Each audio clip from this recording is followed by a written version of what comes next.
So it's an That's our building.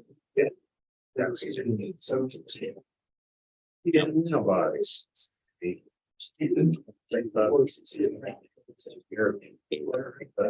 It all.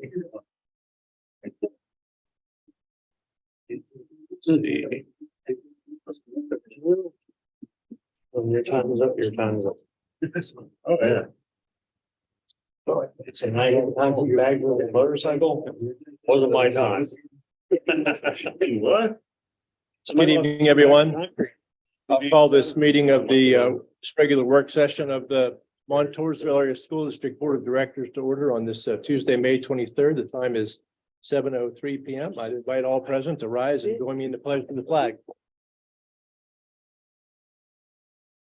Pledge allegiance to the flag.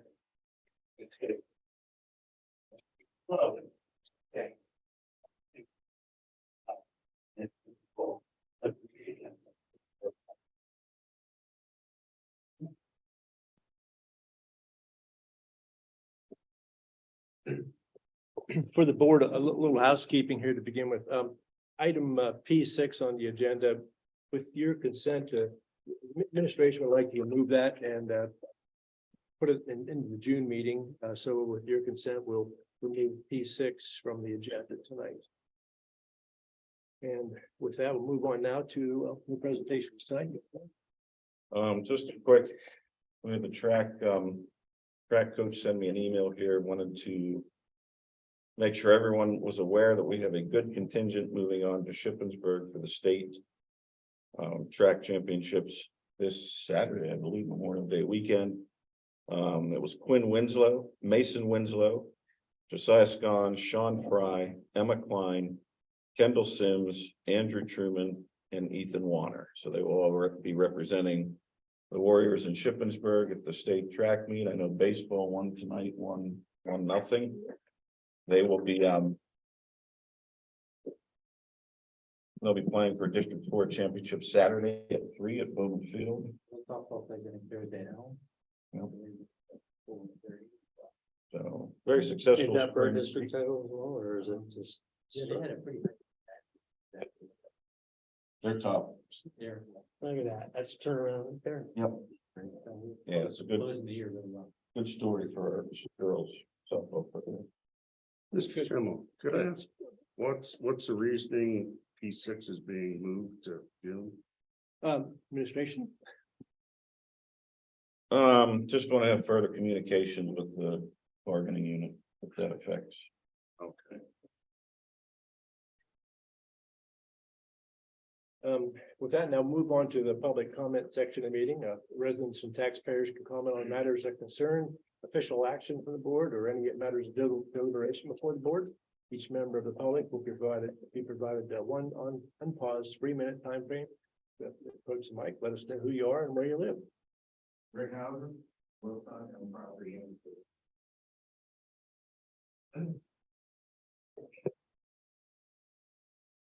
Board members, I rise in support tonight of item G1, resolution being discussed this evening. The time is long past for this board, and indeed every school board nationally, to take the necessary actions to staunch the social divisions and perversions of various types offered up as new and inventive curriculum choices, when in fact, they are nothing more than inherently dangerous philosophies and socialist constructs masquerading as education. Factually, such concepts as CRT and its rebranded alternatives, as well as the current transgender mania and associated socialist rot currently popularized in society at large and our school systems in particular, have no basis at all in reality and offer nothing but division, anger, confusion, and ultimately the destruction of the nuclear family and American society by proxy. You have the opportunity by passing this resolution to do your part to foreclose the sordid march of these overtly Marxist, even satanic philosophies, which left unattended will warp the educational trajectory of our youth and ultimately destroy the bedrock principles of our nation. You must pass this resolution. It is as true today as it was when these words were first uttered many years ago, with attribution to Edmund Burke and slightly paraphrased. All that is required for evil to triumph is for good men and women to do nothing. I would suggest, in the strongest possible terms, that the membership of this board realize the times in which we live, and that those times require decisiveness and fidelity in favor of the truth. This is not a time for the faint of heart to ignore the dangerous course we now travel, or to offer half measures against it. You must all steel your resolve and pass this resolution, as in so doing, and in no small way, you will assure a far brighter future for the students of this district and for the nation of which it is a part. Our mutually shared futures genuinely depend on it. I thank you.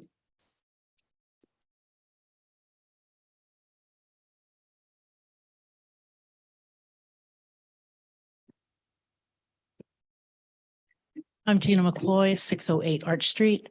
I'm also here to speak in support of the G1 resolution in standing against the indoctrination of our children and all that undermines our children's ability to think critically and instead view everything from a reaction on how they feel. When we look at the reality of CRT, now named CRSE, we find it is a perfect repackaging of Marxism. It is not a perspective of teaching our history. It is a racist bigotry and attempt to revive a failed Marxist agenda. Beautifully written in a June 2021 Newsweek article by Liz Wheeler, she writes, CRT divides socially into classes of the oppressed and the oppressors. This agenda re-educates the population to believe that they have been victimized under the guise of racial discrimination, and the only way to liberation is to revolt against the institutions of their oppressors. This not only hits our schools, but also every institution in society. It is here the designers of CRT or CRSE, the acronym is pronounced curse, admit their true intent to weaponize society to destroy our Western culture. It is not equality under the law. It is not civil rights. It is not freedom, liberty, and justice for all. It is not even close to promoting a better life for racial minorities. Critical race theorists admit their intent is to use racial minorities as the vanguard for a Marxist revolution. And this is how CRT was born. We now see their ideology creeping into every aspect of American life, from corporations staging white privilege trainings to school curriculum that teaches students to view everything and everybody through the lens of race. It is not even based on hatred. It is a tactic. It's a tool used to tear down American institutions with the aim to destroy the nuclear family, abolish gender, defund the police, abolish our borders, and abolish religious freedom. The list goes on and on and on. The goal is to create confusion regarding the very basics of life and humanity in our children. Political agenda items coming down on this district include CRSE, curse, and the recent Title IX change permitting transgenders in opposite sex sports and giving them access to our girls' bathrooms and locker rooms. We should reject this reduction of people to their differences, including color, the color of their skin, and instead, as stated by Martin Luther King Jr., judge them by the content of their character, which brings us back to personal responsibility. Personally, I don't want boys following our daughters into their bathrooms, into their locker rooms, and into any other area that the girls have the expectation of the rights to privacy, and we cannot allow this to be placed in jeopardy. CR-SE, or curse, as it is correctly named, is a political tool with a dangerously clear purpose: to impose simple, unadulterated Marxism into the United States of America. We must overwhelmingly reject it in its entirety on the basis of what it really is. I want to thank you for considering taking a bold stand to pass this resolution.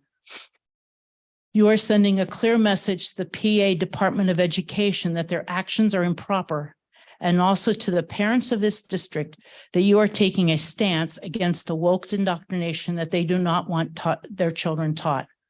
So let us join with our sister school district, Jersey Shore, to stand united against what is being pushed down our throats, rejecting this ideology in its entirety in the faith of our children and our grandchildren to generations to come.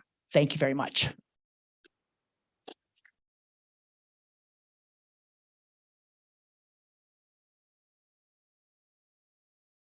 Cindy Wensler, 90 Quaker State Road. I'm the head of the English department at the high school, and we'll be finishing my 30th year of being an English teacher for the district. During that time, I've taught probably over 3,000 children, including 3 of my own and even some of yours. I have several concerns today about the resolution G1. The proposed resolution opposes the use of books, lessons, and instructional materials, which makes generalizations or assumptions based on inherent advantage or disadvantage based on sex, race, ethnicity, color, or national origin. According to those guidelines, I would no longer be able to teach To Kill a Mockingbird and The Adventures of Huckleberry Finn, both of which portray African Americans at a disadvantage solely because of their race. I would no longer be able to teach Jane Eyre or A Doll's House because the protagonists are at disadvantages in society because of their sex. What about the poetry of Langston Hughes, Audre Lorde, Primo Levi, Andrea Potus, and Amanda Gorman? What about the short stories of Ralph Ellison, Richard Wright, Kate Chopin? A frequent source of conflict in literature are the struggles that arise through injustice. I use these works for students to learn about the development of plot, theme, character, the strategic use of irony, point of view, imagery, setting, figurative language, and rhetorical devices, the author's purpose. Many of these are state standards that are tested in the Keystones, SATs, as well as AP Language and AP Literature exams. In order to develop their analysis skills, students need to read something with substance. Often that substance is a work that shows characters at a disadvantage or advantage because of sex, race, ethnicity, color, or national origin. Among those 3,000 students I've taught, I can count on one hand the number of times students had an objection to chosen material, not including issues of this is too long or this is boring. Twice was for offensive wording, and once was because the content triggered some personal issues that the student was dealing with. Sometimes students ask for a heads up before something triggering is presented to them so they have time to mentally prepare themselves. At other times, students or parents have asked for an alternative assignment. Our department has always accommodated those requests. At the beginning of the year, we notify parents which major works we might be using and allow them to ask questions and request alternate assignments. In fact, the parents sign off that they understand the students' expectations for curriculum and classroom policies. I've never had students express that they were made to feel guilty about themselves or their place in society today. I personally think a teacher promoting feelings of collective guilt or defeatism is wrong, but opposing instructional materials and lessons that speak of oppression and victims is not benefiting our students. It is restrictive and nonsensical based on the content that many of our disciplines are expected to teach by national and state standards. This really is a case of throwing the baby out with the bathwater. I would also ask that before policies are proposed that impact the curriculum, you speak with the teachers. Did you ask any teacher how this policy would affect their classes? Did you at least speak to the department heads? We would be happy to discuss our curriculum and how we teach it with you or the parents of our students. Perhaps doing so might clear up some misconceptions about what happens in the classroom. Parents should absolutely have a say in what their children are learning, but they and you should be working with teachers to decide what, if any, changes will benefit the education of not just their child, but all the children. Please do not assume that the point of view of one parent or even one group of parents is how every parent feels. Many parents, like myself, only speak up when there's an issue. I have very vocal students in my class, sometimes too vocal, who would no doubt share with their parents if they have concerns. I take the silence of my parents, of my students, as a vote of confidence that they trust me to make good choices in teaching their children. So please think about including us teachers and perhaps a broader scope of parents when curriculum issues are being addressed. Thank you.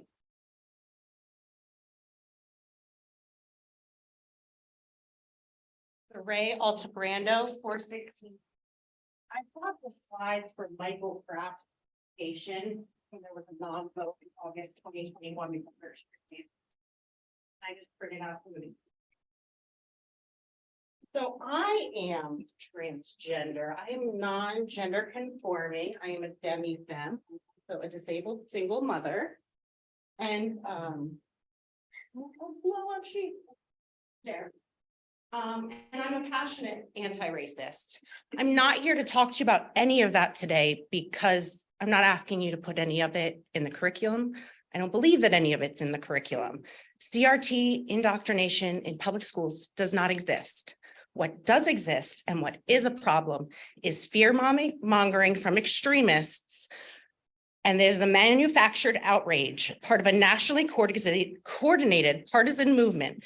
They are provided templates, playbooks, advice, and funded events by political operatives, including the Koch brothers, the Walmart Foundation owners. It's on your sides. We're not denying that racism exists anywhere in the world or in Montforestville, right? We're not denying that inequality exists in the world and in Montforestville, and that students are going to go into this world. All that anti-racism says is that policies and systems, not individuals, are what's responsible for the inequalities in our political world, in our economic, and in our society. Diversity, inclusion, equity, scary word, the things that they're including now, they're important to ensure a safe environment where all students can learn without fear of being themselves and coming to school. Further, social emotional learning boosts career skills like problem solving, critical thinking, collaboration, and has been shown to improve academic performances, social skills, and help children avoid risky behaviors like drugs. I understand that some of these people are going to soon become your colleagues and that this is hard to have these people show up time after time. I don't want to be here. I don't want to have to stick up for these things. Just do the right thing, represent the people, all of the people that elected you, all of the students. And please have a non-vote again.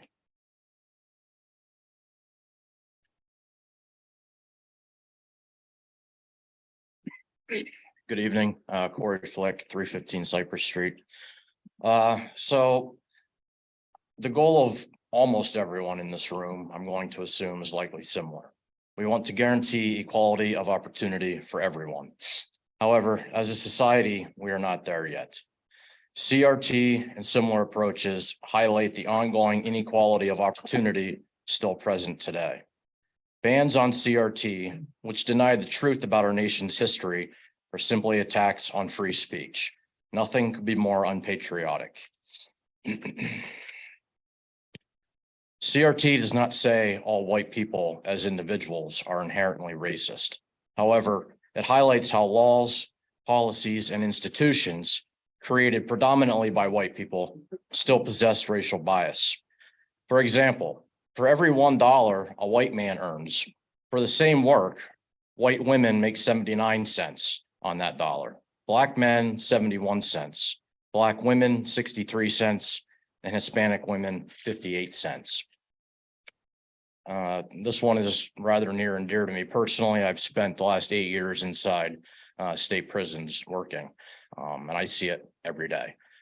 Black people comprise 13% of the total US population, yet they make up 38% of the total jail and prison population. You walk into any male state facility around here, and it's close to about 50% of the inmates are African-American. If that's not blatantly obvious that there's something wrong, I don't know what else is. Furthermore, feelings of white guilt are actually not a bad thing. They are significantly linked to less personal prejudice towards people of color, more positive attitudes toward people of color, and less fear of other races, all things we would probably want our children to embrace. In a district like ours, which is approximately 97% white, making our students aware of the obstacles still endured by people of color is even more vital. So for us to ignore that these obstacles still exist is going to do nothing but set our children up for failure. All right, this stuff is real. It still exists. It's all over. To deny that it exists is it's just irresponsible. So please do the right thing and do not second the motion that's been brought forward tonight. Thank you.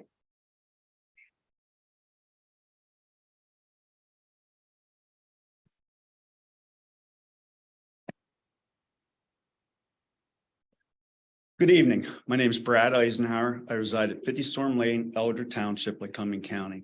I'm the proud husband of an RN named Brittany and proud father of a 10-year-old boy named Tucker who attends Lowestoft Valley Elementary School. For some odd reason, certain teachers have recently asked me for my opinion regarding a number of issues affecting the school district. Because I do not utilize social media as it has been drastically compromised, I've chosen to speak now so as to address any concerned teachers or staff listening in at this time. So my background and experience is as follows. I'm a Penn State graduate with a Bachelor of Liberal Arts in Administration of Justice with a career of almost 22 years of combined public service with the U.S. Marine Corps and the Pennsylvania State Police, two organizations which serve all Americans, regardless of a person's class, color, creed, or condition. I've also worked with youth groups in several different capacities throughout my life, working with marginalized youth and adjudicated delinquents. These jobs would include, but are not limited to, working as a summer camp counselor at Camp Mount Luther in Mifflinburg, working as a wilderness guide, group team leader, and team builder for STEP, working as a supervisor of JPO's Juvenile Probation's Community Service Program, and lastly, working as a youth aid officer for the Pennsylvania State Police. I'm also a disabled veteran and I'm embarrassed for saying so, just because there's so many more that have sacrificed so much more than me. Like many others in the military and law enforcement community, I've had the opportunity to witness a spiritual fight transpiring between good and evil forces for a very long time. And like others, I've committed my life to fighting this evil so that all Americans can feel protected day and night in a country where we can send our children off to public schools free of socialist agendas. Our Pledge of Allegiance has changed from being a country founded as one nation, under God, indivisible, with liberty and justice for all, not under multiple nations, under multiple gods, divisible, which lack freedom and justice for all. Many in law enforcement had the displeasure of witnessing this evil, many times up close and personal. Many know the feeling of saving a life, taking a life, and sacrificing of their own life and well-being for the good of the order. All for the protection of the freedoms of all Americans, freedoms which are currently being violated and abused, sacrifices made by patriotic Americans who believe in God and the teachings of Jesus Christ. Americans who support the Constitution and democracy and who wish to keep this country free of socialist ideologies. Americans who stand against perverted woke beliefs being forced upon our children by a misdirected union, a union which plays a small part in a larger push for socialism in our country aimed only at destroying our society from within. The same movement, which also plays a large part in the current downward spiral out of control of our public education system, with more and more parents withdrawing their children year after year and entering them into charter schools as we're all witnessing. The other main factor, of course, being the poor academic rankings of American students across the country, something which we should all feel the main focus of our efforts should be. The forced acceptance of woke ideologies included in the state's planned implementation and induction of CURSE, which go against the beliefs of most people in Region 1, will not be allowed. And I intend on doing everything within my power as a parent to assist board members and staff in reversing the current course of this downward spiral and to allow teachers to get back to teaching the fundamentals rather than forcing them to teach something which they don't wish to teach. I believe that the great majority of teachers are not trying to plant socialist ideas in our children's mind. However, I do believe that a very small percentage of staff members who are in fact doing so, which can be shown by their acceptance of students who mimic cats and dogs, with staff members who support gender neutral prom contests and lesbian, gay, trans plus clubs, and with an isolated few who sometimes teach reverse discrimination without even realizing it. Lastly, I would like to apologize for any prior unprofessional comments which I've made to the board on a couple prior occasions. Hopefully now, however, you can understand the basis of my prior comments and complaints and hopefully share my frustrations.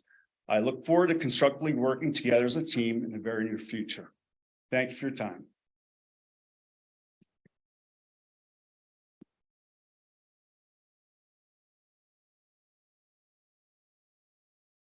Mine's going to be short and sweet. Brenda Oberheim, I support the resolution. It is like a rerun, and the paper handed out by Mr. Kraft, who lives in my neighborhood, Woodland Court. I hope that you don't consider that again, nor do I hope you take into consideration the scare tactic by Mrs. Wensler of we're not going to have To Kill a Mockingbird and everything like that again.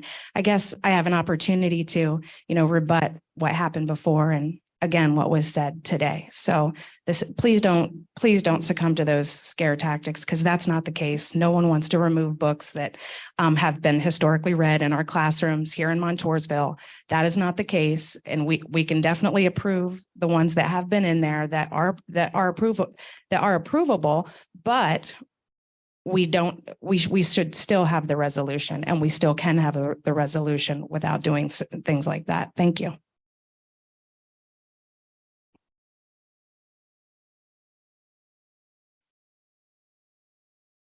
Pamela Nelson, 225 Bennett Street.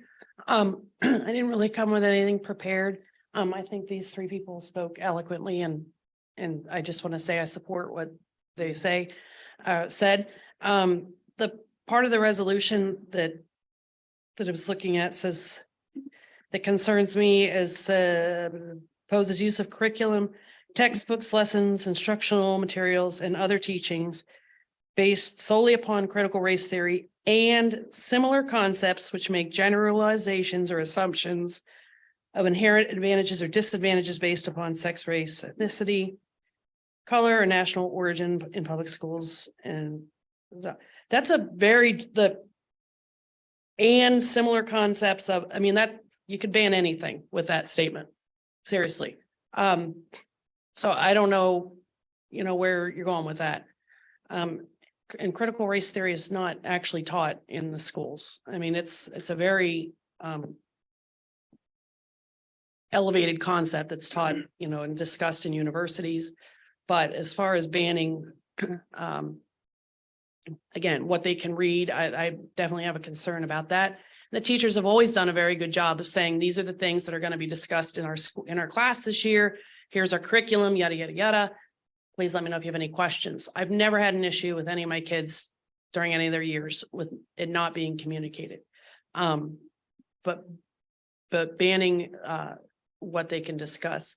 I've heard like three people say something about our woke whatevers. I don't even know what their definition is of that, but it's not 1692. And I'm okay with my kids learning things. So that's all I have to say. I don't want this resolution to pass.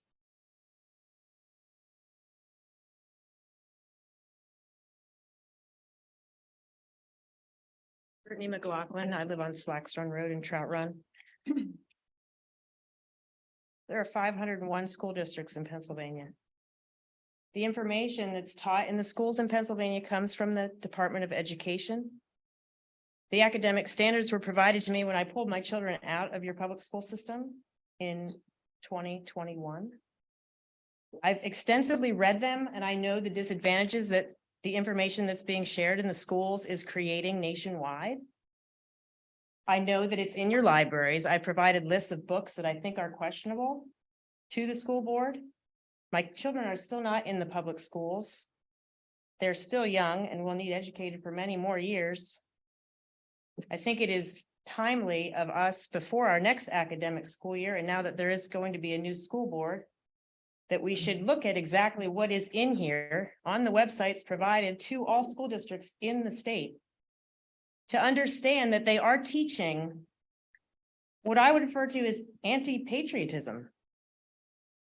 And there are biases against people, and there are reasons why there are not people included in certain things in the public schools.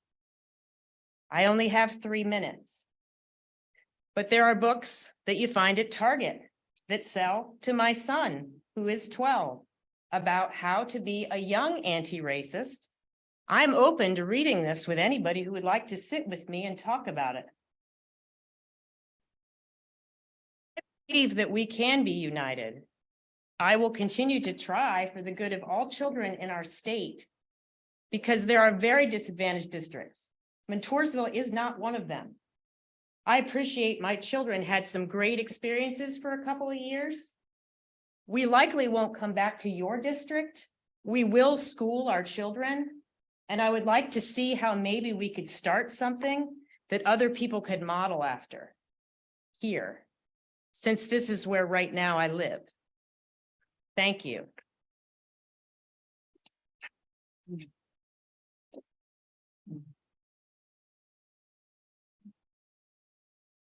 Good evening, Greg Stapp, 201 Deal Lane. I just want to clarify in the age of what I refer to on my post as postmodernism, where truth has escaped us. To say that CRT, it's referred to as JEDI, justice, equality, diversity, inclusion, isn't being taught in schools is an absolute lie. Let's just be clear. I mean, it's a lie. Mark Scaringi came to our group in 2021. He's fighting 3 school districts down near Boiling Springs that are teaching this now. The Pennsylvania Bar Association has a DEI committee, diversity, equity, inclusion. So it is being taught in schools in Pennsylvania and across America. And the parents and the school boards need to decide what they're going to do with it. For me, it's a simple question. I mean, I'll just, you don't know, I was a minority. I was raised in Dallas, Texas. My mom is a doctorate in education. She was a teacher for over 32 years. Anyone who wants to know the truth about the world, it's in the scriptures. The Bible says the heart of man is wicked. If you want to know what's wrong with America, you're looking at it. It's me, it's you, it's us. We have to get up every day and try to be better people. We have to live our lives according to the scriptures. The scriptures say all men are made in the image of God. All women are made in the image of God. Literally a God. And then we need to look at things like Darwin's Black Box by Michael B. Does anybody even know that book? It's on my shelf. It's a 1999 book. It's based on the electron microscope. In case you all don't know, I'll educate you tonight. The DNA of me versus anyone else in this room is 0.012 different. I don't even think the term race should exist anymore. I don't think it's an accurate term because we're all the same in reality. And if you don't believe that, get an electron microscope or read the book. Dr. Behe is not like a very overt person. He just wrote a book about Darwin's Black Box, which is based on the idea of a simple cell. He was wrong and he admitted it on his deathbed. So check into that too. Thank you for your time.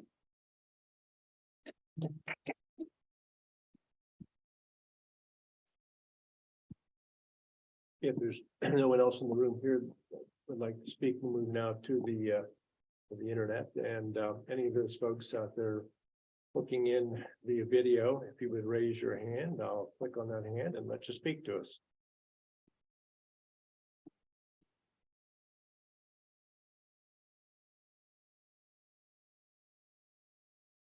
Okay, I'm not seeing any hands being raised on that, so we'll move along now to the Mr. Schimmel, yes. if you don't mind me asking, how many are online this evening with us? 6, including the solicitor. Thank you. Okay, we'll move now to the action items. For the general grouping, if we can do, let's do G2 through G4 together, and then we'll come back to G1. If that's okay with the board members, we would look do G2 through G4 as a group. And if you want to take a peek at that, see if there's any reason that might need separation. Otherwise, if you're satisfied, we can do G2 through G4 as a group. Make a motion anytime you're ready. Motion approved.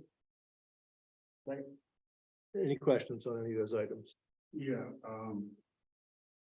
the G2, the group agreement with IU 17. There's a $40,000, over a $40,000 increase from current year. And the answer is why? There's that much of an increase? That was a very low increase, to be honest with you. No, not when it's coming out of taxpayers' pockets. Mr. Hanner would be the one to go into that with you because he is the one that can explain the different needs in the special education department. We don't really have control over those costs because those are kids that are going out of district. And what would that, where would that That was already in there and it's under 300. I discussed this at the last meeting. What do you think? About the budget? Okay. What? What do you think percentage increase is on that? I went over, I thought last time, but let me. I don't know off the top of my head. I'm not gonna do something. I'm not gonna do it right here. All right, that's fine. But we had already discussed it at the last meeting. I had budgeted a 6% increase and it came in significantly less. And that's why we had that change in the last meeting that I had discussed. So, because I told the group that I got the contract on Monday and literally put it into the budget just so we would have it here for the meeting on Tuesday. So we had discussed that at the last meeting. Is the increase because of change he made? No, it's just the needs of our students. I understand that, but So we make requirements of. Do we, I'll say it as a question. Do we make requirements for each individual person over and above what is needed?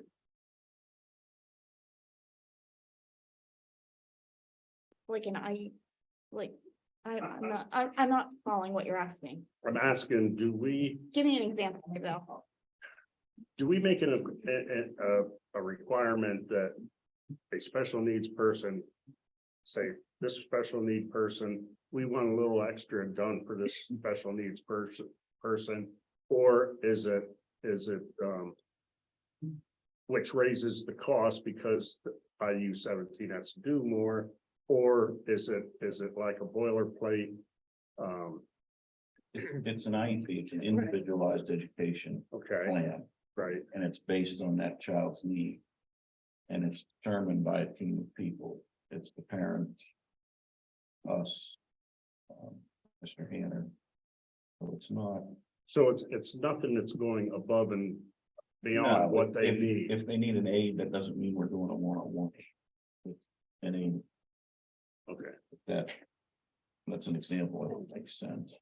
Brandy, could it fluctuate based on the number of students who will require different levels of care? So like, if more people require their partial hospitalization program They or, don't have a partial hospitalization program, but well, they have a number of different, more restrictive placements out of district. This agreement is for the facilities where we send kids, like, we have some of these classrooms in our building. And some kids go to other districts because they have classrooms in their buildings. This contract does not include like the academy and that stuff. I just want to make sure you understand that. Okay. So it doesn't include that stuff. That stuff's all separate. But like, we have students that move in and out, especially during the summertime. So Mr. Hanner gave them what he had at that shot in time in January, the students and where they're going to need to be placed. And they come out with, okay, this many kids from this school, this many kids from this school, these teachers, and they come up with an average per student. So you're paying per student cost. And that's that snapshot in time. This agreement has probably already changed because someone has moved a district or it changes when another district pulls someone out because they moved. So we had 6 kids in this classroom here and it was 30,000 a piece. But then the kid moved and say they moved out of Lycoming County, so they will not be coming back into that classroom. The cost of that classroom just went up and it gets split amongst the students in the classroom. So if we don't get a final blast bill, so for this year, even though we have a contract with an estimated cost, we'll get a final cost in August or September. So this is just like a prediction of what the costs are going to be. Is that kind Yeah, of so what you like were looking for? what you're saying is it can go up or down depending on, I've only seen it go down 1 year. But Well, that's basically who we're getting in here, students and stuff, and what the demand is for us. It's, yeah, it's something Really like we can't really control. can't control that. And the best way that we've done it, and Mr. Hannah has brought some of these positions back to our district, when we have all the students that are in that program are our students. He brought 2 classrooms back to us to save money, because it is cheaper for us to run the program than for the IU to run the program.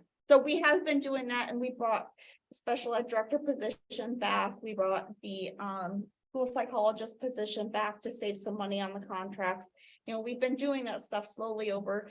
And I think we're going to be looking at another classroom next year, because we already had some discussion on it this year. So we'll see that change a little bit again. The reason why. Because or the motion appears that it's a set cost for the year. If in that, if it would have said an estimated cost, I probably wouldn't even question it. Because I understand now that it can go up or down. Oh, and But there's a statement there. It says final reconciliation of actual costs shall be made on or before November 1st of the following year and subsequent billing if necessary. And that's the last That's where payment. they can adjust. Is that's the last payment? Okay. but we usually Well, get no, a- November 1st is it's between the second and third payment. So Oh, October 31st is the second payment, That's about. No, that's the following year though. 23. So that would be Yeah. November 1st of 2024. So like this year's, we usually get it about September, the final billing, but they have until November 1st to make changes. to change it based on enrollment and their cost. Does That's when it's reconciled. that make sense? Okay. Any other questions? Hearing none, all in favor, say aye. Aye. Opposed? Ayes have it. Okay, we'll jump back now to G1, the discussion on the CRT resolution.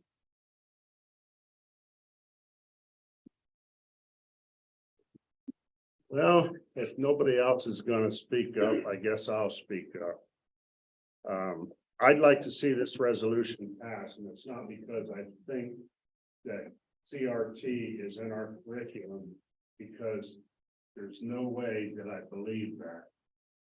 But as every board member here knows, that what's happened recently is every once in a while, there's a teacher that goes rogue, if I can't think of a better word.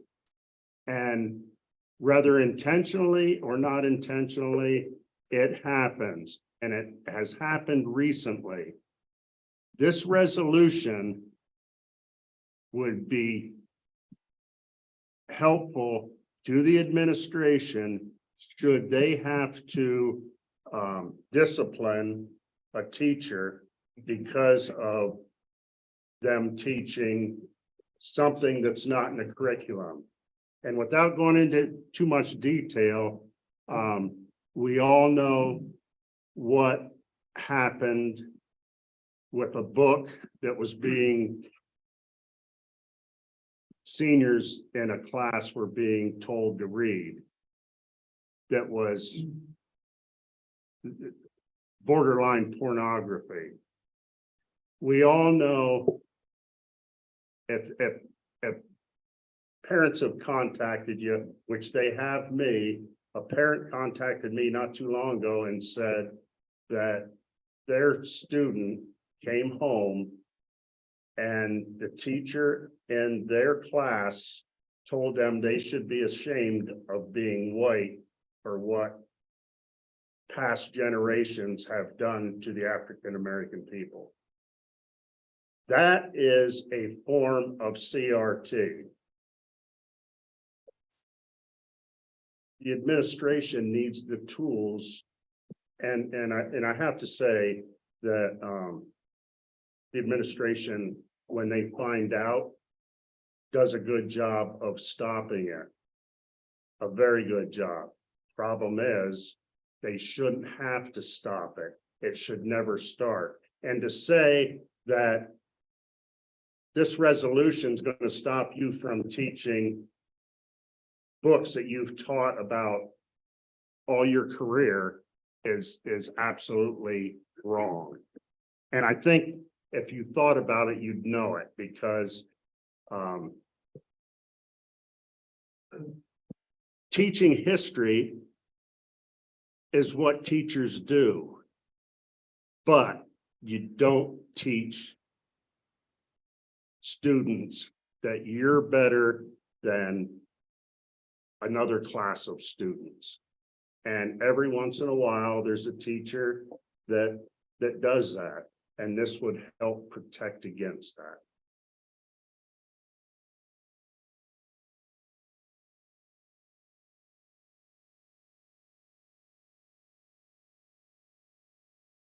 So if nobody else has anything else to say about it, I'd like to make a motion By this campaign. to approve the resolution of the Northville Area School Well, District. I was gonna speak. Oh, well, Well, I guess a couple of different levels looking at this. There are statements in here that I know exist, and I don't like it either. I agree.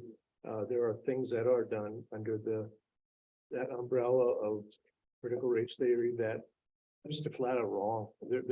They're actually a form of discrimination, and we have policies against discrimination. And so what elements of CRT do bring forth are discrimination. So I believe that. I have no doubt in my mind. I've spent a good time listening to a Dr. Bodie Bauckham. I'll look him up, Boddibaucham, and he got some very good videos on it. And he's well qualified to speak to it. He's a PhD. He's a Black Baptist, ordained Baptist pastor, and some really deep, serious historical research on it. And he's spoken to it, he's addressed it. And so there are problems with this CRT. I get the academic level, where we're in college level, there's studies that are done, and there's analysis that's done, and some of it's very abstract, some of it's very deep legal historical research, and some of it, a lot of that just goes above what even an AP class would be dealing with in our district. It's heavy duty stuff is what it is. It gets into philosophy and everything, but in terms of the practical outworkings, yeah, there's some stuff that comes out of it that this is not good at all.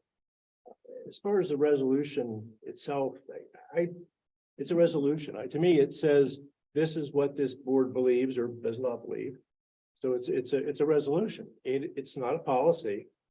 It doesn't have any regulatory teeth to it. It simply does not. It's a resolution. So we believe this.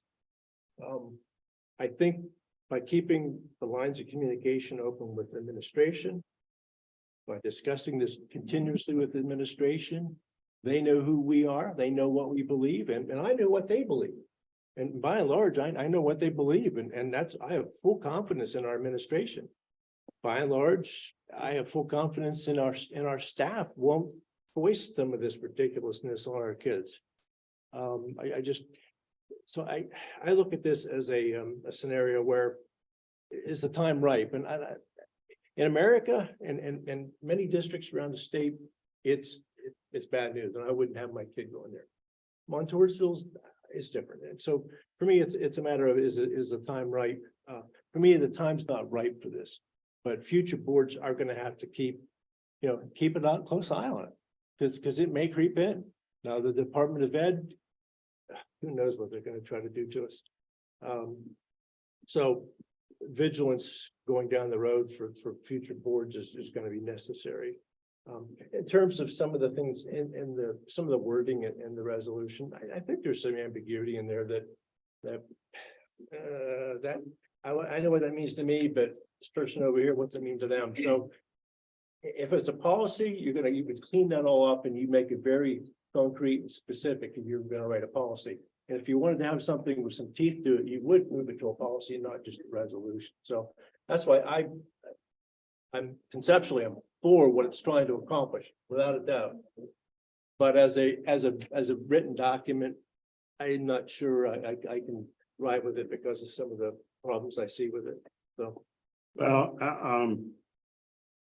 one of your concerns, is covered in the resolution.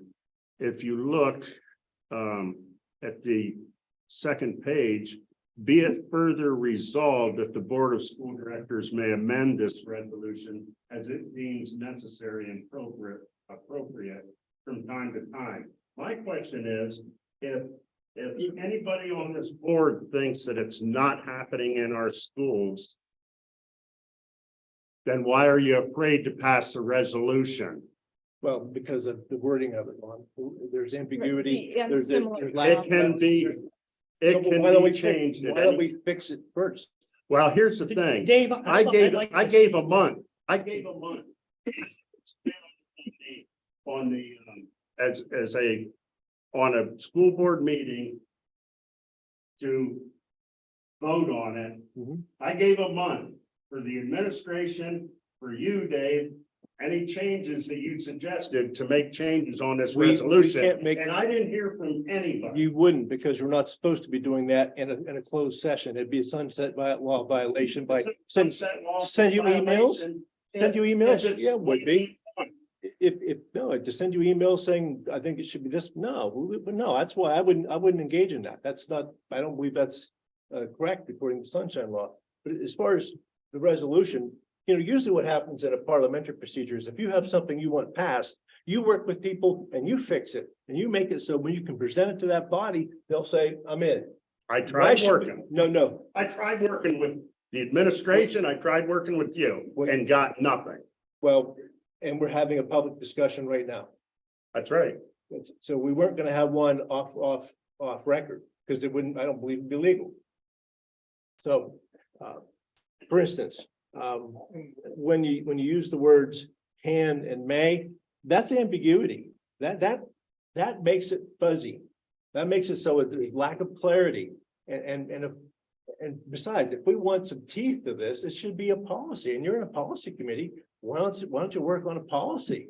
We can pass A resolution is as good as a policy. No, it's not. No, it isn't. No, it isn't. Baloney. When the state legislature passes a resolution, the governor doesn't sign it. This lets the people know Yes, that this board does not believe in CRT or Right. But from a anything that discriminates against people for any reason. but from a disciplinary standpoint, it can't be used in that regard. Because it's not a policy. It's not even an administrative regulation. So that's, if we want some teeth to this. Go ahead, Dale. Go ahead, Dale. Dave, I've been trying to get in here, but it's Go ahead. almost nigh to impossible. Well, I'm gonna get long-winded perhaps. That's okay.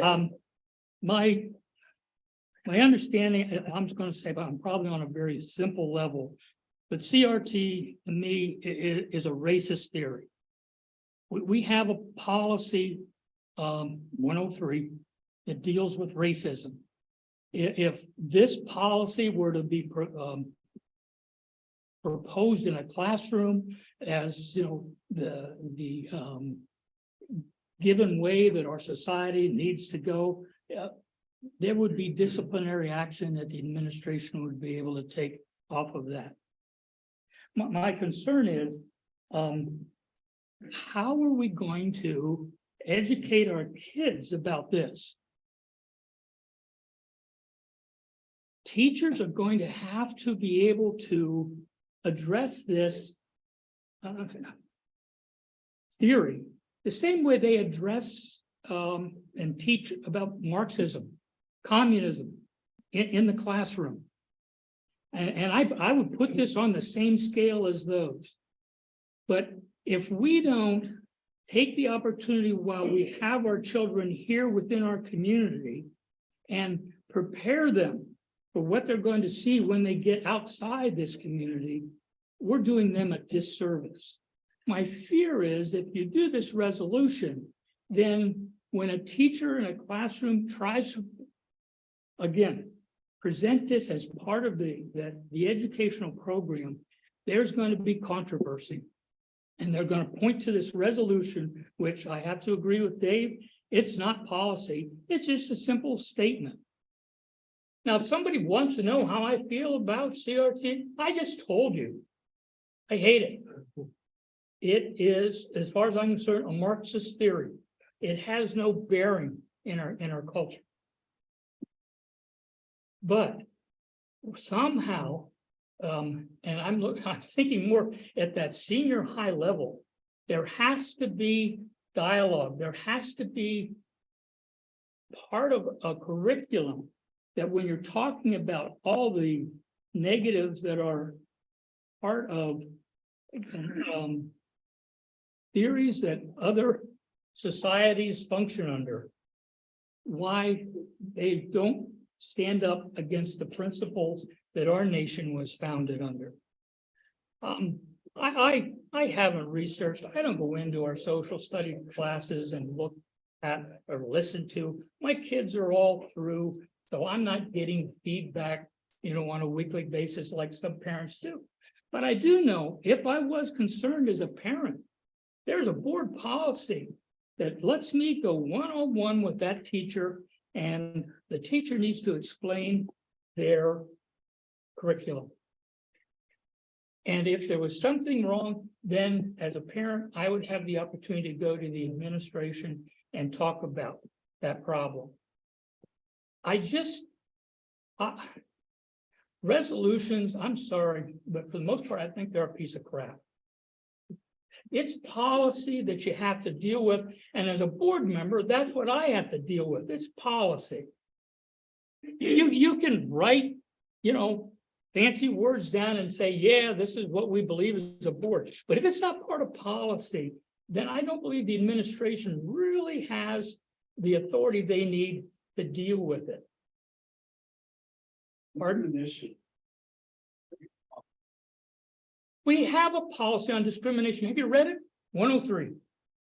It's right in there. You cannot discriminate based on race, et cetera, et cetera, et cetera, et cetera. And 106 says. This is board discussion. It's board discussion. Sorry, I'm looking at it, Brenda, and what she's asking me a question. Yeah. And I'm, yeah. Anyway, okay, I think I've said what I need to say. I just hate CRT. Don't like resolution. I look at policy and feel that that's my role as a board member, is to deal with policy.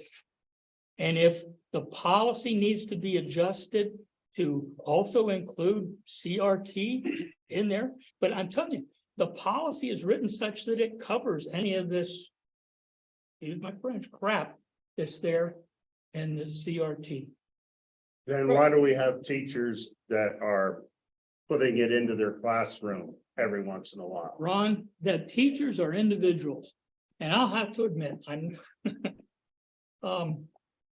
my kids have all gone through college, and 2 of the 3 of them probably agree philosophically with me.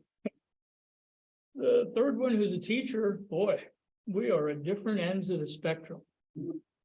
And when he tried to convince me that my grandfather was a white racist, we had discussions. And finally I said, we're just gonna have to agree to disagree here, son.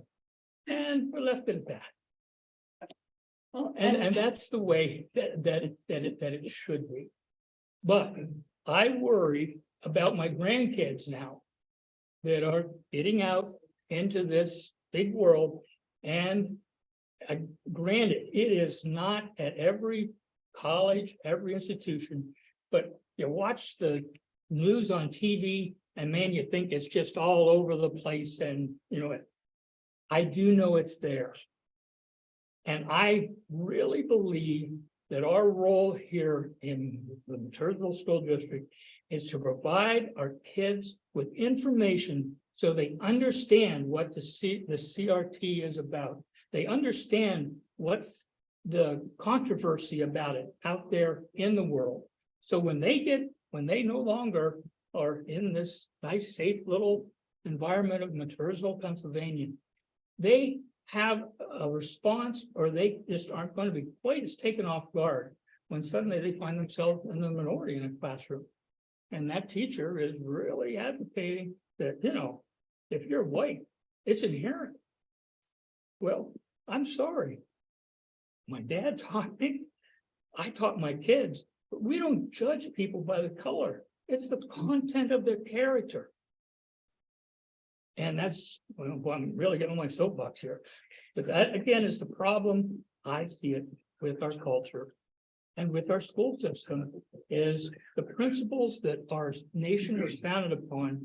I'm sorry, folks, were Christian principles. We are not teaching those anymore in the school system. You go back in time, I mean, they had Bible study in school, but eventually we got the separation of church and state. I understand it completely, that we can't espouse it, and one religion is better than the other. But I do believe you can teach about religion, and I think we do touch on that in our social study classes here. But I just believe we should also be touching on CRT. Not taught, but, you know, but it needs to be, All right, yes, it needs to be part of the thought process. this is a board. Amen. discussion. Dale, you want to address your comments to the board president, this discussion with us. I'm talking to the group. All right. Do you want to say something? You guys can hear me. What Dale said about policy 106, so there's a policy about racism. 106 says no planned instruction shall be taught in district schools unless it has been adopted by a majority vote of the full board. So it seems like there's where you have your teeth for disciplining a teacher who teaches something that has not been approved by us.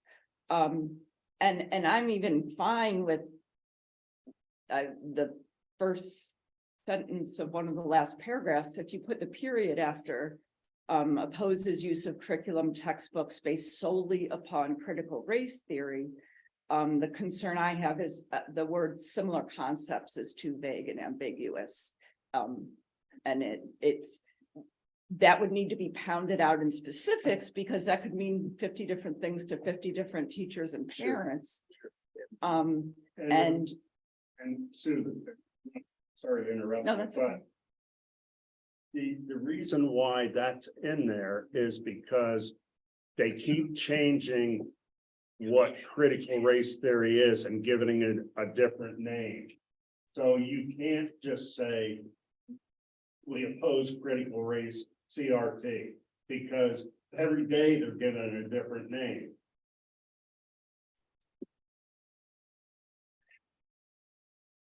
But then, I mean, that almost seems like that's, you know, that if a parent disagrees with the teacher about what similar concepts are, I mean.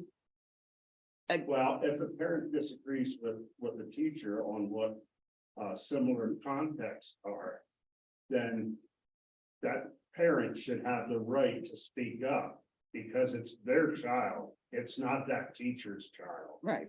But it sounds like it already does, that teachers are transparent about the curriculum and parents can request alternatives. So it's happened. It's happened. It doesn't happen that often, but and for somebody to sit here and say it never happens in Torville, just fooling. Didn't anybody say that? I guess. But the No, I'm just example, saying, because the last time that this was brought up, that was a big argument. It'll never happen in our district. We know stuff creeps in. I guess another thing in the last paragraph, reaffirms its commitment to non-discrimination based upon characteristics, sex, race, religion, other characteristics protected by law. It seems to me important to specify federal or state law. Say that again. I think law was just being Well, inclusive, wasn't it? what? When you say law, I think that just includes. Well, it, isn't it? as Tina mentioned, Title IX is a federal law that currently prohibits discrimination based on sexual orientation and gender identity. So I think it should be clear whether,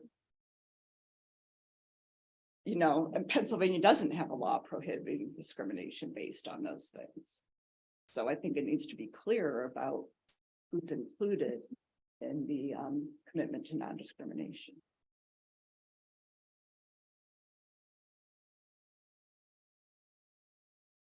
You done, Sue? I didn't mean it disrespectfully, I'm just saying. I won't cut you off. So sitting here, and listening to this is just like, you know, like I've thought about this a lot. And as I sit here, I think about my beliefs in Jesus Christ and know that he is my Lord and Savior. And that is my right to believe that and to feel it. And I know it to be true. Someone who doesn't believe in that, that is their choice not to believe in that. And somewhere along the lines that we've lost the communication to be able to coexist with each other.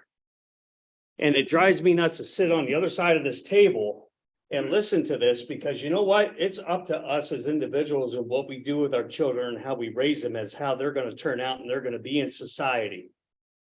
It's nobody else's choice. It isn't the teacher's choice. It's nobody's choice but our own choice in how we raise our children and what we want them to be exposed to. Whether you like it or not, your kid is going to be exposed to things that you don't want them to be exposed to. What makes the difference is what you do as an individual, what you do as a parent, and what you do with that child to help them to get through it and to understand what it's about. I've raised with my wife 5 children, and we've had our ups, we've had our downs. We've had to deal with things we don't like dealing with, but you know what? We were parents that dealt with it. Whether we wanted to or not, whether we believed in it or not, all we can do is set the precedents for them and moving forward. I will say that, you know, the people on the left side of the room to the right side of the room, there isn't a difference between the two of you. Not one in my eyes. In my eyes, there's not. And in Jesus Christ's eyes, it'd be the same way. He would look at those people on the left side of that of this room and look at them, and he'd love every one of them. Okay, that's fine. Listen, you don't need to say anything because I'm talking. Thank you. We were respectful to all of you to speak. Now it's our turn. So at the end of the day, that's my point of view. Okay, do I believe in CRT? No, I don't believe in CRT. Do I believe it's in this school? If it is, it's about this big. And it isn't going to get any bigger. If it's not big, that's too big. Is it? Yeah. In your opinion? That's right. That's right. And I respect that opinion. And in my opinion, I believe wholeheartedly that every one of these administrators that are here and everyone that is in this district, yeah, you're going to have people that are going to fall through the cracks and you're going to do and try and do things and say things. We've been indoctrinated for 40 years. We've been getting hammered by this in our institutions across this country. Where was everybody at in the 80s, 90s, and the early 2000s? There was nobody around. We let it happen. And that's right. Is it happening? Is it happening? What's the scale of it happening? You're asking a board to go ahead and go ahead and agree to a resolution which absolutely does nothing for you. What it does for you is to say that this board wants that, is what you're saying. Accountability, you do get accountability. You get accountability every time that something happens in this district and these administrators handle it and take care of it. That is accountability. There are people being accountable for it. It may not be to your level that you want to see it happen, but it's being done. Don't mean to get loud, but I listened to it for the last. I don't think anybody has said that the administration doesn't handle it when they find out about it. That's right. What do you honestly think for 1 minute, you honestly think by passing this resolution is going to stop that? Honestly, Sure as hell ain't gonna hurt it. it ain't going to hurt it, but you know what? It ain't going to help it. All you're going to do is open up a whole nother can of worms. Well, good. I'm glad you're not afraid of the worms, but you know what? We as a board have a whole community to think of. Not 15 people here and not 6 people there. We got a whole community. That's all I got. Anybody else on the board wish to speak? Yeah, I usually don't say a whole lot in these things, but this one, now take this for however you want to take. This is just Todd Badger speaking. My opinions and my views of this here. Who am I to you? I have no idea. A quarter of a century in the military, 4 college degrees. I run a nonprofit organization that opens its doors to literally everyone. Whatever agreement either the side of the room has, you're welcome into my facility. With that being said, I don't think that the arguments that are on each side of the room are fully supportive of the intent of this theory. I think it's pretty extreme arguments on either side.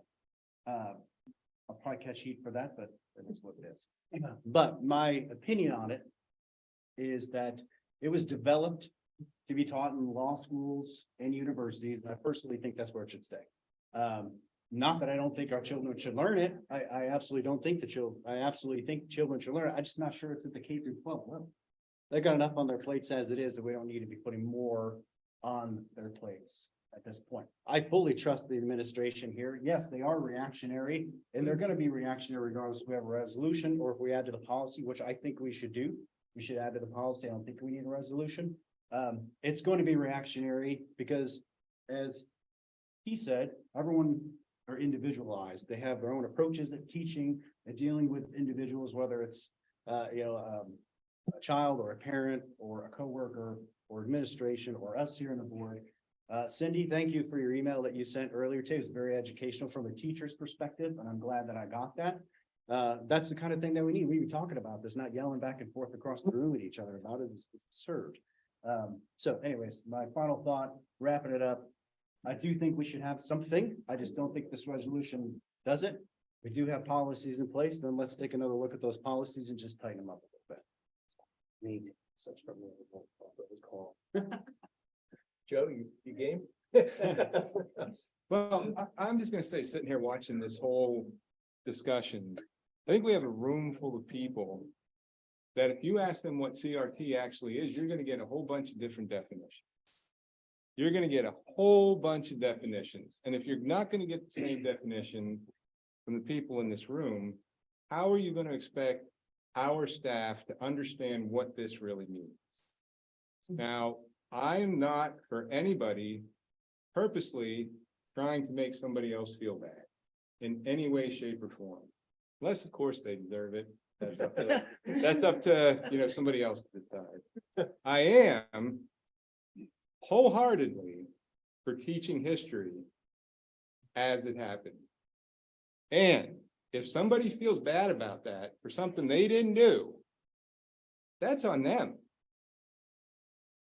That's not on the person teaching it. That's not on the administration. If you teach what actually happened in history, that's very responsible. So I can't vote for this because it does not define CRT to a level that I think everybody can understand. I think that if you want something like this, like Todd said, if you want to beef up policies, you're gonna have to be very, very precise on exactly what it is you are talking about. Not where this side of the room thinks it means one thing and that side of the room thinks it means something else. This doesn't do it for me.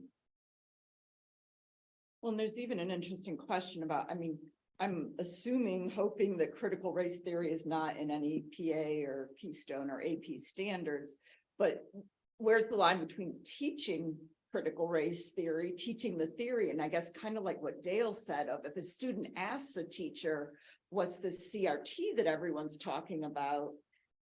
Is the teacher allowed to answer there's a difference between mentioning it in class and teaching the actual theory that I don't even think was clear here.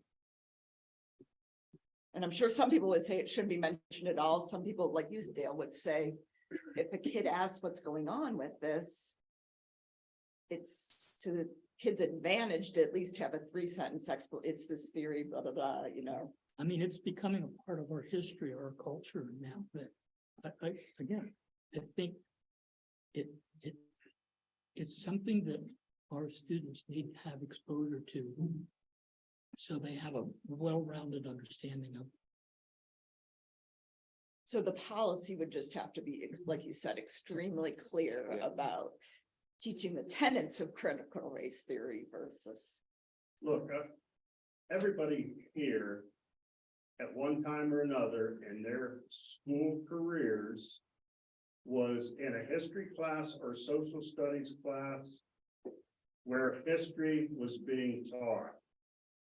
There is not one of you that can say that that teacher that was teaching that back when we went to school made you feel less of a person than somebody else. It's happening today. Nobody should be made to feel they're less of a person than somebody else. And those incidents need to be dealt with on a case by case basis if it does occur. Totally agree. And we need to let people know that we are opposed to that happening. I think This discussion is doing that. Well, I really believe this. Well, It's on video. Anybody watching is gonna hear us saying. You got "With five these people forms of online." Discrimination, they have no place. No, in that's- this district. well, Oh, is it 4 now? Really? Joe made a good point about feeling bad, like.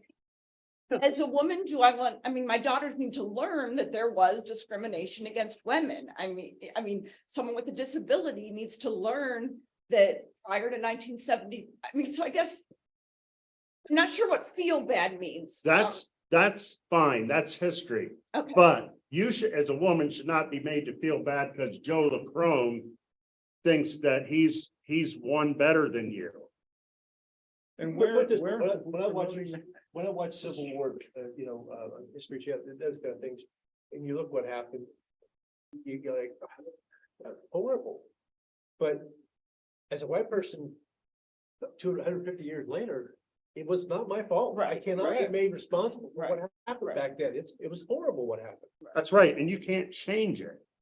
There's no changing it. You can teach that it happened, but don't make me as a student or another student feel lesser or superior because of skin color, ethnic background. Look, it's not just black and white. It's about the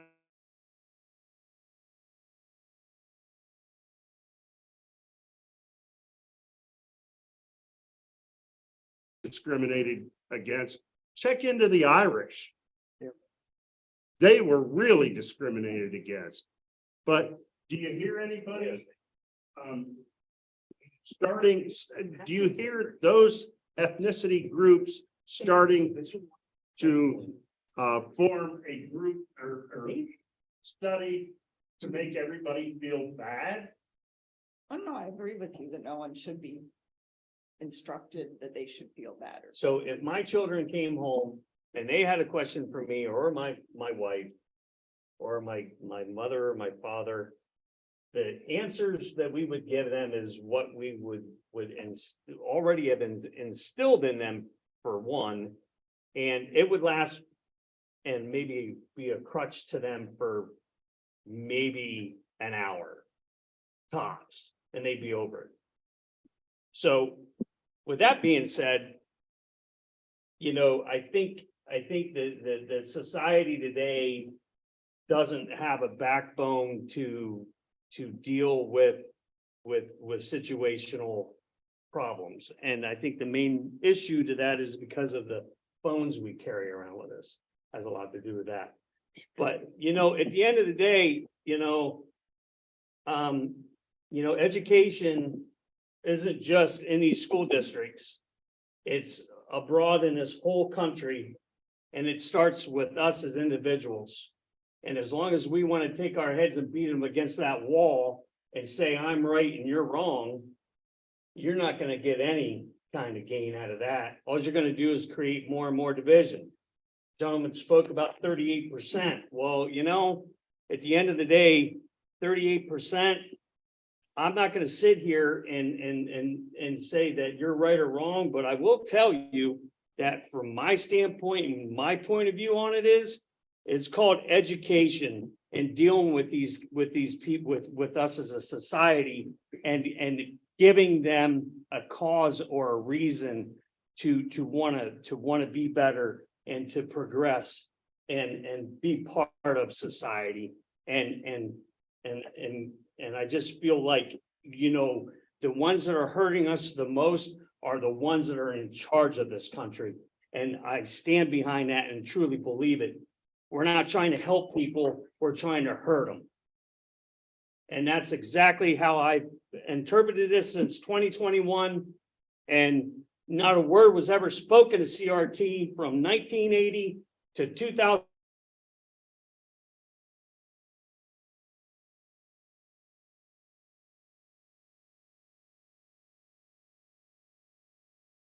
Thing, I would imagine. So, you know, I believe what I believe, you believe what you believe, but at the end of the day, if we can't find common ground to find unity with each other, it's only gonna continue to go the direction it has gone. And, you know, I don't want that for you people. I don't want that for you people. I don't want it for any of us. But you know what? There's only one person that's in charge, in my opinion. That's a good Lord above. And he's gonna make the decision as to what's gonna happen to this country.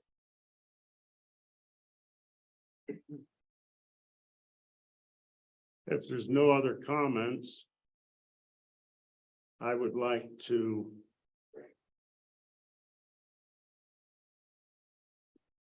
make a motion to pass the resolution for the Montoursville Area School District to oppose public school and publicly funded charter school curriculum, instruction, or materials promoting critical race theory or advocation similar divisive concepts related to sex, race, ethnicity, color, or national origin. And the date on the resolution would have to be changed to May 23rd, 2023. We have a motion to move G1 and the attachment. Is there a second? Does anybody have the guts to second? No, the is there a motion? second? Is there a second? That's the only question. It has nothing to do with guts. No.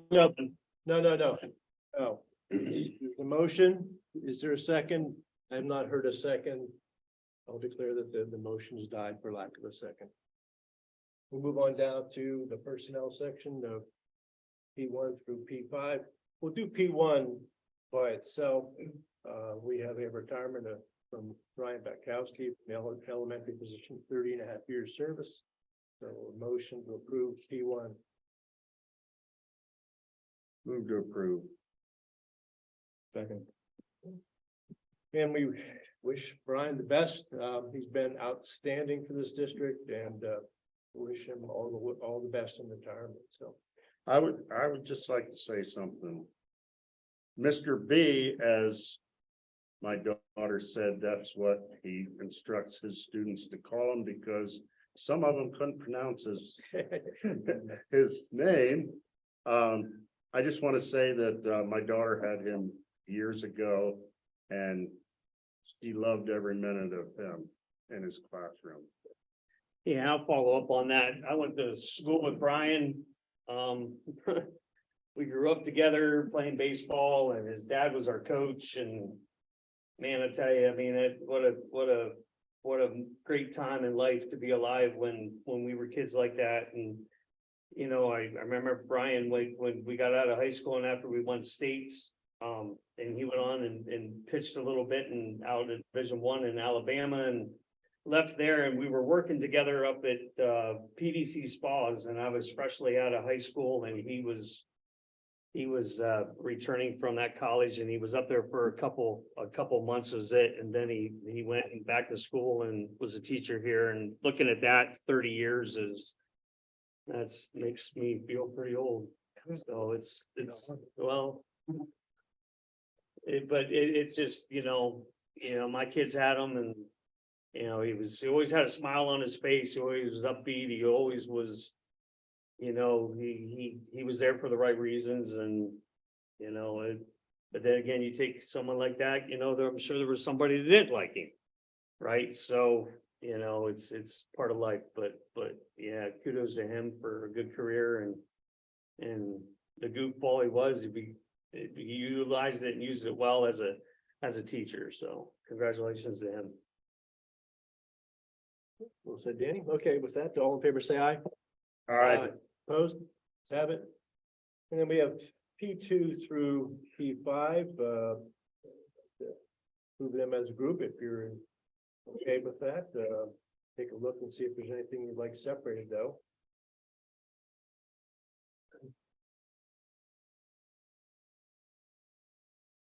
Seeing nothing there that merits separation, entertain a motion P2 through P5. Moving through. Second. Any questions on any of the items? yeah, I have a question on P4.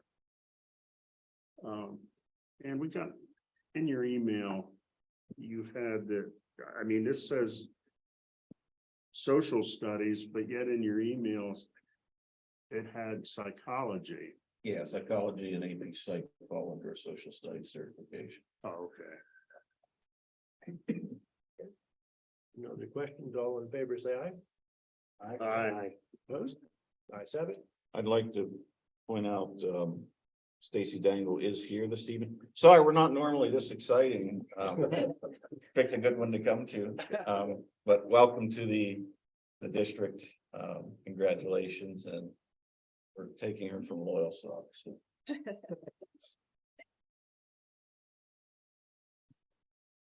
Can move on to the budget and finance.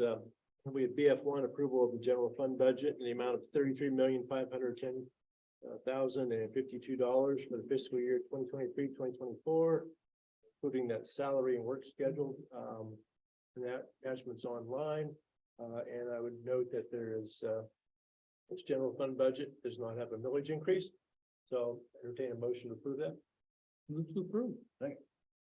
Any particular questions or anything? I have one question. At the March 14th meeting,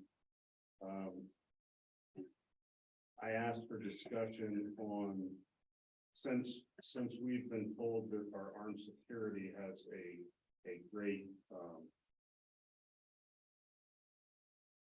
repertoire, whatever, with the students now. And that was the reason to keep the unarmed security, because they got along with the students. When this person hiring the armed security, that's the reason.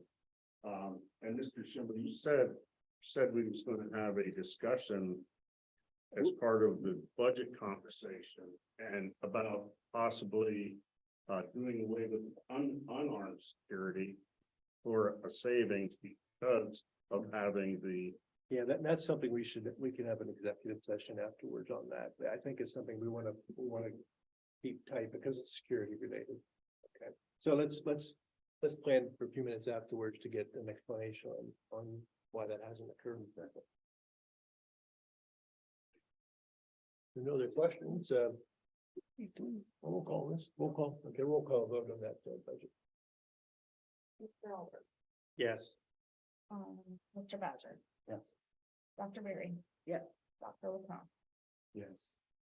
Mr. Sherman, Yes. Mr. Snell, Yes. Mr. Almond. Yes.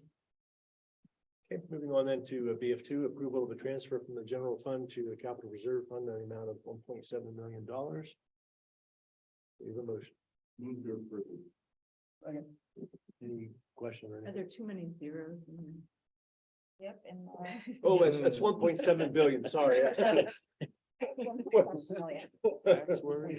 have that much money, huh? Point two. Goodness, Sue. Oh my gosh. Okay. That turns into 10 million. We'll call on that. You do. Yeah, okay, we'll call on that. Mr. Albert, Yes. Mr. Badger. Yes. Dr. Berry, Yes. Dr. LaCroix, Yes. Mr. Schimmel, Yes. Mr. Snell, Yes. Mr. Almond. Yes. That concludes our action items. We'll move now to the second public comment section. Again, the public come forward, tell us who you are, where you live, and your 3 minutes of unpaused time frame to speak to us. Jack Callahan, 113 Arch Street, Victorville. I was at the ball game, so I. What'd you think, Jack? That was a heck of a game. Anytime a 1-0 game and a Second- ninth grader pitches. Second, and third, one out. and Yeah, Bottom of the sixth, and we ended up getting a double play, huh? absolutely. Yeah, that guy should have been in home. He didn't make it. Anyways, I'm here. I want to find out if there's been any movement on the volleyball or girls wrestling.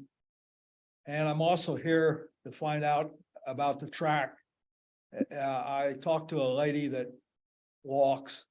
And that's the right surface to walk on our track, and it's public, and it should be flexible hours out there. And when the kids aren't out there, they should be able to walk on it, and so on and that. And she mentioned Stairmaster. She likes to run the stairs too, which is pretty decent. And I ran into a girl down there. I guess she must be I don't know if she's a senior or that. She said she would have liked to play the volleyball. And one ninth grade girl said that she's dropping out of soccer and hopes to play volleyball or whatever, So I don't know. I mean, it takes a lot of work and whatever. And now this wrestling for the girls, I guess they could actually work out with the, high school boys team and I don't know how many tournaments, but it's mostly going to be tournaments because nobody has a full contingent of wrestlers for a girls team. But I see we're about 112 high schools now are affiliated with the PIAA for wrestling. So I don't know what it takes or that, but I like to see it. And I like to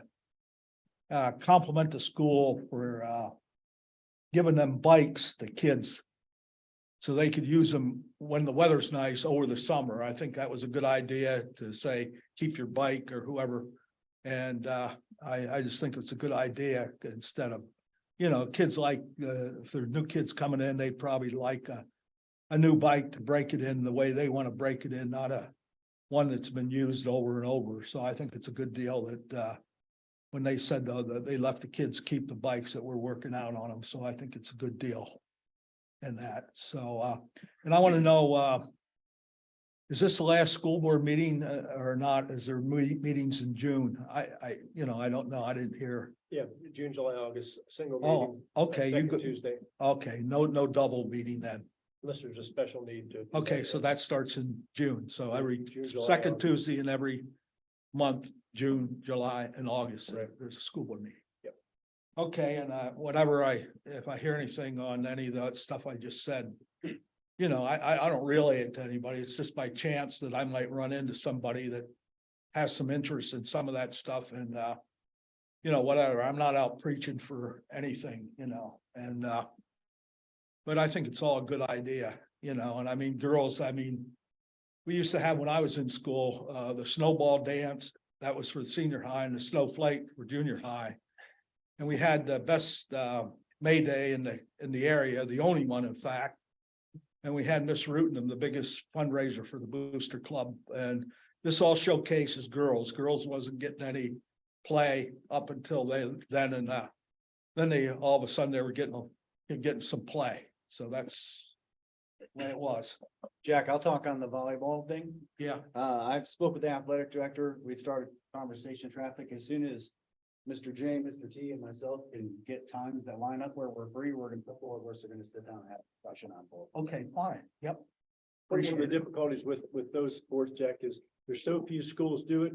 You're traveling 2 or 3 hours to meet with another school, and that's a lot to ask on a school night for someone to travel a couple hours. So it's a matter of getting enough schools that are regional to participate, so you have some kind of. So I see where South Williamsport, Loyalsock, Williamsport, Lewisburg. I don't know about Hughesville. I don't know about Muncie, but Muncie has field hockey. And I don't know where they travel to. And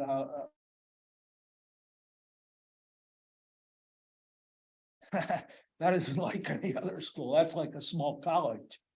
And what I mean, Logistics play into whether you can put something together like that. And they're working on it. I know they are. It's not high in the water, but it takes a while. It's like pushing a rope.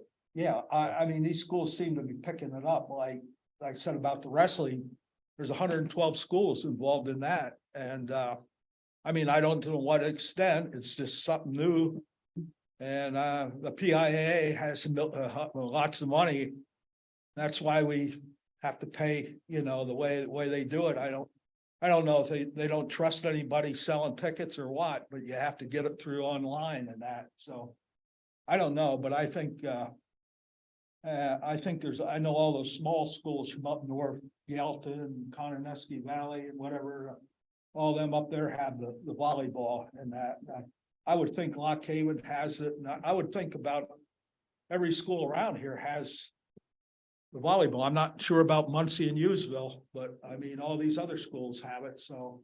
I mean, I don't know how many they require to have a district championship set up or whatever, but, and I don't think that I think they're all grouped into one thing. They don't have the six, whatever categories, so they would have, it wouldn't be very hard, and I mean, to schedule volleyball and whatever, so, I don't know. Jack, those bikes you're talking about, if they're the ones that were gotten with a grant for the elementary schools, Yeah, I think they used them for a while and they weren't being utilized. They were donated to the Marines Toys for Tots. Okay, that's great too. Yep. Appreciate that.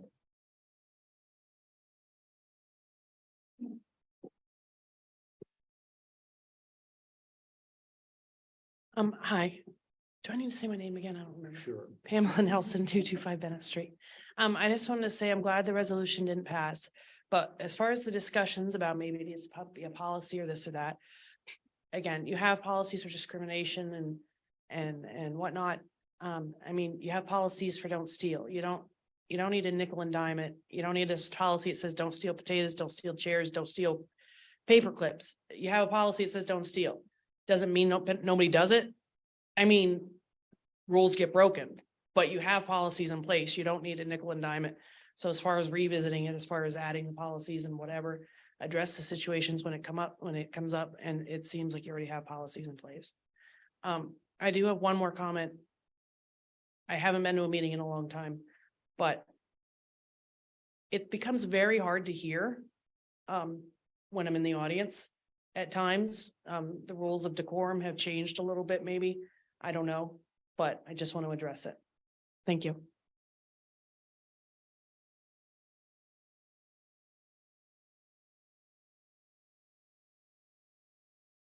Brenda Oberheim, I'd like to see a policy passed with some teeth. Thank you.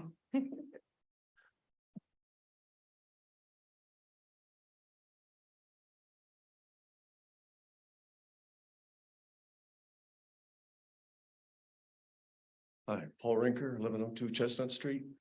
It's been a while since I've been here. It's unfortunately detained. The last meeting I was at was the previous meeting where this was discussed. And I went away from there disappointed. And a lot of people are going away tonight disappointed. But you know what? I'm encouraged. Because I heard 3 board members say they wanted a policy with some teeth to deal with this. So I expect that within a month or two, we'll have 3 different policies written up with teeth. And apparently one reviewed by a lawyer, because apparently you had this looked at by a lawyer, and we're going to do something about this. At least that's what I heard. I trust you weren't just putting me on. So I thank you ahead of time for that, and I'll be watching for it. Thanks.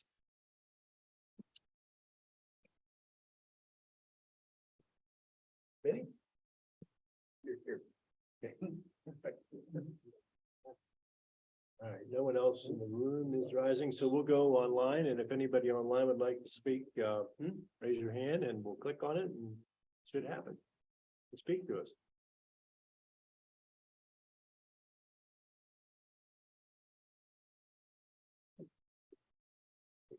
Yes. Okay, all right, I'm gonna conclude that no hands are being raised, so we'll close the second public comment section and move now to the next item, and I don't think there's any information items, are there? Okay, that being the case, oh, go ahead. One is information, please.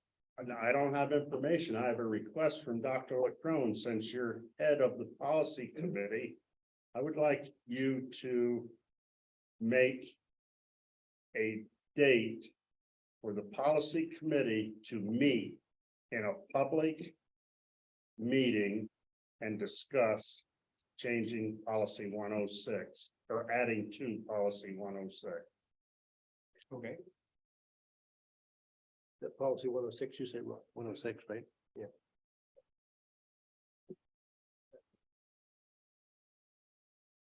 And that, when you come up with a date, that has to be yes, advertised. And the board as a whole, the rest of the board can attend, but you know, it would be the policy committee, you know, organizing that and establishing it. So, you know, feel free board to attend that as well. There's nothing else, then we have a motion to adjourn. Move to adjourn. All in favor, say aye. All right. Opposed? Have it, meeting's adjourned.